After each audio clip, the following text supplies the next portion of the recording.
Fala pessoal, tudo bem com vocês? Bom, estamos aqui hoje para mais uma aula de história e hoje a gente tem muita coisa mesmo para estudar aqui. A última aula nossa tinha sido sobre a pré-história, foi uma aula também bem cheia de conteúdo e essa tem muito mais, mas muito mais mesmo. Então vou tentar segurar o máximo no tempo, mas vou fazer o necessário aqui, tá? Então vamos lá, sem enrolação. Como eu tinha falado, a história tem algumas divisões temporais. E aí a gente tem pré-história, lembrando, a gente já passou. História antiga, que hoje a gente vai trabalhar. História medieval, história moderna e história contemporânea. E aí hoje a gente vai ficar na história antiga. Como que vai funcionar aqui nosso trabalho dentro da história antiga?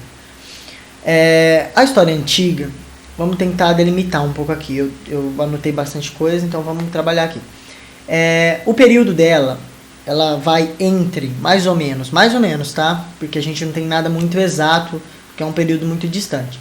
Mais ou menos 3.500 anos antes de Cristo, então antes de Jesus nascer. Você volta no tempo, 3.500 anos mais ou menos. Ali a gente diz que começou mais ou menos a Idade Média, a Idade Antiga. E antes disso era pré-história, lembra que a gente trabalhou. 3.500 até a queda do Império Romano no Ocidente. O fim do Império Romano no Ocidente, que é mais ou menos 476. Já tem uma data mais certa, vamos dizer assim. Então esse é o período. Então vocês veem que é muito tempo. É tipo 4.000 anos, mais ou menos, de história. E é muita coisa. Então, como que normalmente a gente faz uma divisão desse período? A gente divide entre história antiga ocidental e a clássica, que é a greco-romana. Que seria isso?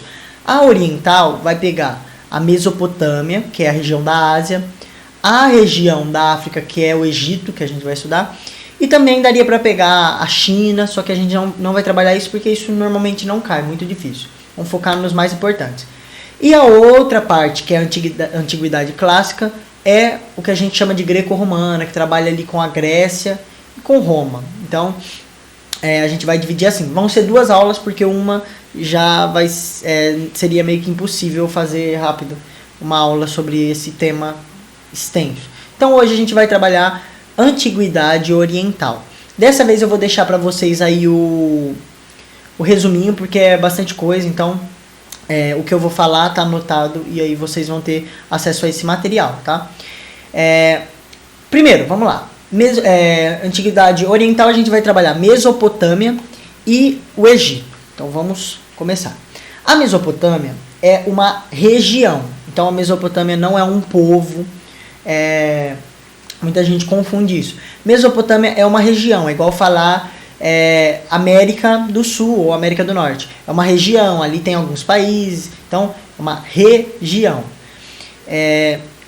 E essa região vai ter algumas características que a gente vai trabalhar. Então, onde que fica essa região? Na Ásia Menor, tá? Eu vou ver se eu deixo um mapa aí para vocês, mas a Ásia, acredito que vocês saibam que é um continente, um dos continentes, e é em uma região da Ásia, mas a gente vai considerar que é a Ásia ali, a Ásia Menor. Depois eu deixo algum mapa para vocês. Só que tem uma coisa que vocês nunca podem esquecer quando a gente falar de Mesopotâmia, nunca pode esquecer isso, que é os 2 rios que, vamos dizer, fundamentam essas cidades. Quando a gente começa a estudar a história antiga, principalmente, a gente vê que muitas nações foram surgindo perto de grandes rios ou mares, porque isso caracteriza e ajuda muito. Por exemplo, a agricultura é facilitada, porque tem rios ali. Quando é perto do mar, é fácil o comércio por causa do mar, da navegação. Então, é importante saber que a Mesopotâmia, ela surge entre rios. Na verdade, Mesopotâmia significa entre rios. Então, quais são esses rios? O rio Tigre e Eufrates. Então, são 2 rios grandes. E é nessa região, por isso que a gente fala região. Então, é a região que passa esses 2 rios, Tigre e Eufrates, que surge esses povos mesopotâmicos, tá? Que é de um período ali entre 4.000, a gente vê que até a pré-história ali já tinha começado a surgir esses povos, até o século II depois de Cristo, mais ou menos, tá? Mas decorem o que vocês não podem esquecer: Rio Tigre e Eufrates, entre rios. Então a Mesopotâmia surge entre esses dois rios. Isso já é algo fundamental que vai ajudar muito vocês, tá? Vamos lá. Então vamos trabalhar aqui 4 aspectos desse povo. Esse povo não, dessa região. Então, organização. Então, primeiro ponto: diversidade de povos. Como eu disse, a Mesopotâmia é uma região. E nessa região não teve só um tipo de povo. Nessa região surgiram diversos povos, tá? E você já deve ter ouvido falar sumérios, assírios, babilônicos. Quem conhece a Bíblia, a gente ouve falar bastante desses povos. Então, esses são só 3 exemplos de grandes povos que surgiram na Mesopotâmia. Então, a Mesopotâmia não é um povo, sempre lembra disso. É uma região onde tinha sumérios, babilônicos, assírios. Então, ali foram surgindo algumas nações. E elas tinham embates entre si. Tinha uma hora que uma crescia, tomava espaço da outra. Tinha bastante intriga, e até hoje a Mesopotâmia é uma região de bastante intrigas e mudanças de poder, porque tem uma diversidade bem grande de povos. Não havia uma unificação. E aí a gente vê que tinha uma organização muito comum lá, que é o que a gente chama de cidades-estados, que a gente vai também entender na Grécia, talvez se aprofundar até um pouco mais. Mas cidades-estados, basicamente, era uma divisão, era uma organização descentralizada. O que é isso? Não tinha um poder tão central que comandava as outras regiões. Haviam algumas regiões, algumas cidades-estados, que eram cidades grandes, que dominavam. Então, dentro daqueles povos sumérios, babilônicos, haviam cidades-estados, ou seja, governos descentralizados, tá certo? Então não esquece disso também. E aí a gente diz o quê? Que eles viviam num modo de produção asiático. O que é isso? Esse é um termo um pouco mais complexo, eu vou tentar explicar para vocês. Basicamente eram governos baseados na centralização de um líder. Então havia um grande líder que comandava, e ele podia tanto ser um líder político quanto um líder religioso, mas ele segurava, mantinha o poder centralizado nele, tá? Normalmente ele morava em palácios e templos, então havia um local bem estabelecido para ele viver, e ele basicamente o controle sobre tudo. Então, quando a gente fala modo de produção asiático, quando você vê isso escrito em alguma questão, modo de produção asiático é um poder centralizado em uma pessoa que tinha o controle, ou melhor, centralizado no Estado, que normalmente era comandado por uma pessoa que tinha controle sobre a propriedade, sobre a economia e o ofício de cada um. Então, tudo e todos eram do Estado, tá bem? Aí a economia. Gente, eu tô sendo super breve, peguei as coisas mais importantes, tá? Economia. Era mais baseado na agricultura mesmo e na criação de animais e o comércio entre as cidades. O que é legal saber da questão dessa parte da economia? É legal lembrar que eles eram firmados ali entre rios. Então, a agricultura era muito importante. E eles tinham sistemas de irrigação muito bons. Então, eles tinham sistemas que puxavam essa água do rio e levava para a cidade. Isso era muito importante. Normalmente a gente fala diques, que eram diques de água que puxavam a água e ajudavam nessa parte da agricultura, tá? Então, agricultura, criação de animais e comércio, mesmo que fosse menor, mas era um comércio mais interno entre os povos mesopotâmicos, tá? Cultura. Ali surge uma coisa muito importante, eu acho que até esqueci de falar. A antiguidade, o que divide pré-história de história antiga? O surgimento da escrita. E é exatamente ali nos povos mesopotâmicos que começa a surgir a escrita, que é o que a gente chama de escrita cuneiforme, tá? É um nome bem diferente, mas era basicamente cunhado que a gente fala, mas eram desenhos, para vocês entenderem melhor. eram escritas baseadas em formas desenhadas. Então não tinha letra, tá? Não tinha alfabeto, eram desenhos. Então formas desenhadas que representavam algumas coisas. Lembrando que não existia escrita, então foi surgindo devagar, e aí foi se desenvolvendo a escrita. Mas ali era a cuneiforme que a gente fala, que era uma forma mais desenhada, tá? A arquitetura também, a arquitetura na parte da cultura era importante, eles tinham monumentos muito grandes, e quando a gente fala de arquitetura na Mesopotâmia, a gente lembra dos jardins suspensos, que eram jardins feitos no alto, assim, e também haviam representações artísticas cotidianas, coisas, desenhos, esculturas, coisas que a gente não vai se aprofundar aqui por falta de tempo. E o último ponto, a religião era muito diversa, porque havia muitos povos, havia muitas religiões, diversas mesmo, era muita coisa, tá? Bom, vamos passar para o Egito, que o tempo já está andando, eu não quero fazer uma aula muito extensa, lembrando que tudo vai estar ali para vocês retomarem, é só voltar o vídeo, e toda quinta-feira a gente vai estar lá numa reunião para tirar a dúvida de vocês. Então, tem alguma dúvida, fala com a gente, e de domingo também presencial. Vamos lá, Egito. O Egito vai ser de 3.200 anos antes de Cristo até o declínio, que é mais ou menos 32 antes de Cristo, tá? Onde fica o Egito? A Mesopotâmia é uma região da Ásia, que fica entre os rios lá, lembra? O Egito é uma região situada na África do Norte. Então, muita gente não sabe, mas o Egito é uma das maiores nações, impérios que já existiram, e ele fica ali na África. África do Norte, e ele também vai ter um rio que vai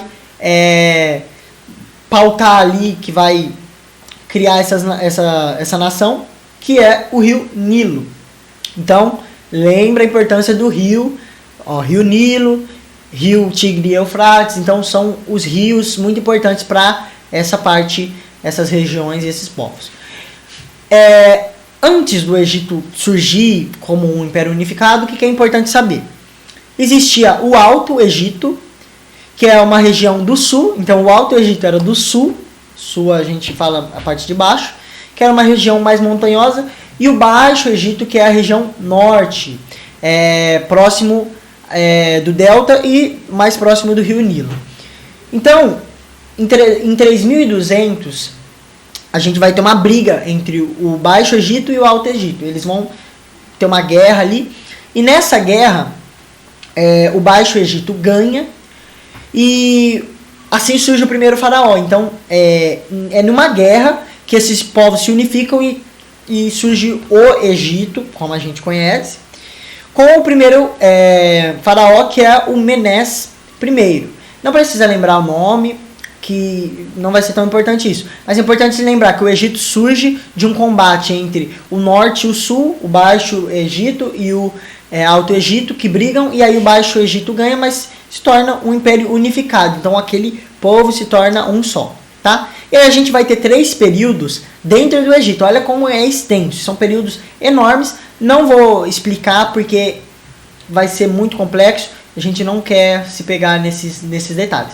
Mas a gente vai ter o Antigo Egito, o Antigo Império, Médio Império e o Novo Império. 3 períodos do Egito que vão tomar toda essa parte histórica. Mas aí a gente vai para o quê? Para aqueles 4 pontos. Organização. Qual que era a organização do Egito? Modo de produção asiático. Mesma coisa que eu falei, centralizado. E no caso do Egito é mais fácil lembrar porque tinha o faraó, que era alguém que centralizava o poder político e o poder religioso. O faraó foi tomando uma característica muito religiosa. Ele era tido como a representação do deus Ra, que é o deus da criação. Então ele era como se fosse um deus para eles, tá? E também o Egito tem uma coisa muito interessante, que é uma estratificação social muito clara. Então, eu tenho até aqui anotado, eu não marquei, mas só para falar. Então, tinha uma pirâmide, é assim que a gente normalmente fala, uma pirâmide social muito clara. Faraó, nobres, que é a família do faraó e os sacerdotes, militares, escribas, comerciantes, artesãos e construtores, camponeses e, por último, os escravos capturados de guerra. Então, olha, é uma sociedade que tinha uma divisão bem clara, uma divisão social, Isso também é importante não decorar exatamente, mas é importante saber que tinha essa divisão muito clara, uma divisão social muito clara. Lembrando, diferente da Mesopotâmia, o Egito era um povo. Depois da guerra entre o sul e o norte, se torna um povo, por isso que é mais fácil a gente falar, é assim, é a divisão social. Na Mesopotâmia, não tem como falar isso porque eram vários povos, então cada um tinha uma divisão e tudo mais. Certo? Economia. A economia do Egito a gente diz que é agropastoril. O que é isso? É agropecuária e pastoril. Então, cuidavam muito dos animais e também a questão da agricultura. E eles tinham um comércio que era mais forte. Só que não era um comércio interno. Claro que tinha um comércio interno, mas o comércio que a gente fala deles era com outros reinos da África do norte, do sul ali. E até mais tarde chega a ter um comércio com a Ásia e com a Europa. Então o Egito você já vê que já tem uma estrutura bem maior, principalmente no comércio. Cultura.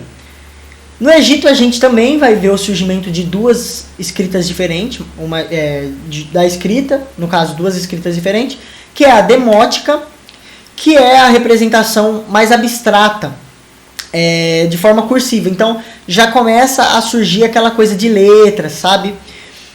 Não era como a gente vê hoje, mas essa demótica era mais comum ali no Egito tardio, mais para o final do Egito. Mas também tem a mais conhecida, que é o hieróglifa, que é mais difícil de falar isso. Mas era o quê? Aquelas escritas que a gente vê normalmente nas pirâmides, que eram mais desenhadas, pictografias, a gente fala.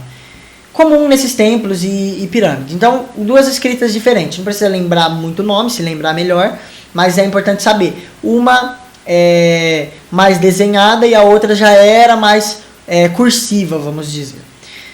E a arte também no Egito era feita em templos e prédios públicos. A gente tem as pirâmides monumentais, que era uma questão artística e religiosa, tá? E uma coisa legal de lembrar na arte egípcia, já estou terminando, gente, é a questão o que a gente chama de lei da frontalidade. Aquelas imagens que sempre o corpo, não importa como o corpo está, o rosto sempre está virado. E isso é muito importante, é uma característica muito forte da arte egípcia. Toda imagem, normalmente, o corpo pode estar assim, o rosto está sempre assim. O corpo está assim, o rosto está assim. Então, isso a gente chama de lei da frontalidade. Bom lembrar isso também.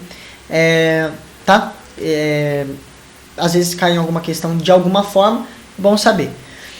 E por último, a religião. A religião no Egito era mais unificada, mas era politeísta. O que é isso? Politeísta é quando tem vários deuses. Então, tá? Tinha vários deuses, mas tinha um sistema de crenças que a gente pode ver como mais estabelecido do que na Mesopotâmia. Lembrando, Mesopotâmia tinha vários povos, então tinha várias religiões diferentes. No Egito era uma religião politeísta, tem vários deuses, mas é na mesma religião. E uma característica importante também é que eles acreditavam na vida após a morte. Bom, gente, muita coisa, né? Fui soltando informação. Pode voltar essa aula, vai ter o material aí para vocês. Mas o importante é entender esse contexto, como eu sempre falo. Falei o básico do básico do básico do básico. Se a gente fosse aprofundar, daria para fazer 10 aulas só do Egito, só da Mesopotâmia. Mas o nosso tempo é curto. Então, espero que vocês tenham entendido, espero que vocês tenham gostado. Nossa aula de hoje é isso. Os materiais estão aí embaixo. Qualquer dúvida, só falar que a gente ajuda vocês, tá? Tchau, tchau.